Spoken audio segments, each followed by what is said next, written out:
कौन आप इंग्राजी कैलेंडर थिबा मास गुड़िकर आधार कौन जानती? जानुआरी।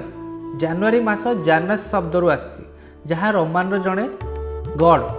एवं फेब्रुआरी फेब्रुआरी फेब्रुआ गोटे फेस्टिवल रोम रो फेब्रुआरी फेब्रुआ शब्द ही आसी। मार्च रोमान आउ जड़े गॉड। एप्रिल एफ्रिज रु आसी जहाँकि रोम रे द्वितीय मास। सेमिति मे मैया जहाँकि सेमानकर जड़े देवींकर ना बोली रोमान गडेस। जून मध्य जून शब्द रु आसी जार अर्थ होची रोमान गडेस। एवं जुलाई अगस्ट कथा आदि कहिबी ताहले जुलाई जो मास जोटा कि जुलाई आगु नथिला तार ना जूलियस सीजर को अनुसार होईची। जूलियस सीजर रोम रो जने राजा थिले तांको ना अनुसार जुलाई मास होईची। एवं तांको परे परे आस्तिले एम्परर अगस्टस। सी मध्य निजर ना अनुसार कारण सी निजो कहिथिले मु जूलियस को नारे जदि हे परियो मो नारे काहे नुह तो सी ता पर मास को अगस्ट मास नारे नामित करथिले।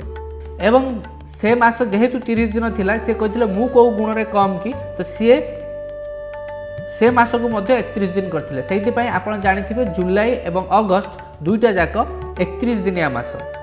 अगस्त पर सेप्टेम्बर सेप्टेम्बर माने सेप्टेम्बर को जदि भांगिबा सेप्ट माने सप्त अंबर माने आकाश बोली आम जानिछु।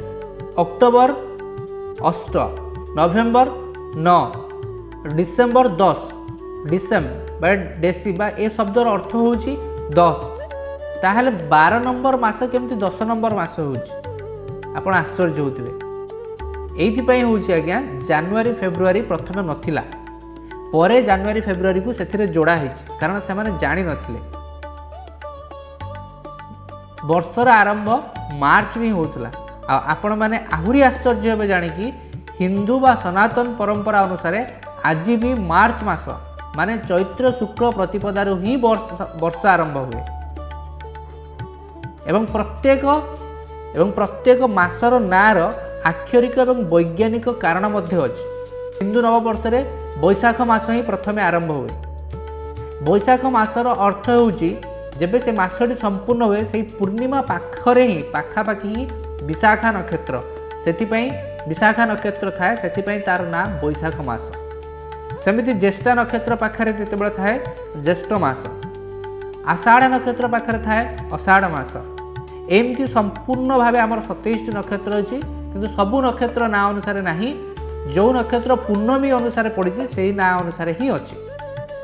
तो ये होची भारतीय हिंदू सनातन धर्म परंपरा रे वैज्ञानिक तत्व अनुसार मासर नामकरण।